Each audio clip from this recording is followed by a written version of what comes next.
Hi. So today I am going to share with you about special Vakalatnama. So there is a general Vakalatnama and there is a special Vakalatnama.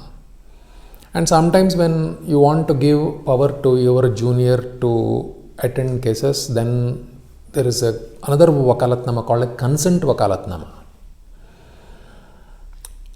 So every time senior can't go to court, he instructs his junior to represent on behalf of him. Therefore, he gives a consent to the junior or to the colleague. Then it becomes a consent Vakalatnama.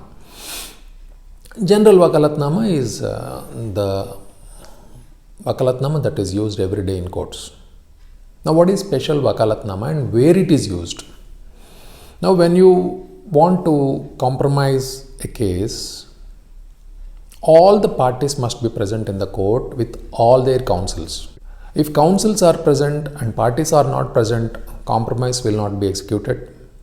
If parties are present and counsels are not present, compromise will not be executed. But there could be instances where parties may not be available due to some unforeseen reasons. In those circumstances, what is the remedy that is available to the party when other parties are ready to compromise the issue? At that point of time, at that instance, the party who is not willing to come to court or is not available to come to court or is in a difficult position to come to court can give a special Vakalatnama in addition to general Vakalatnama.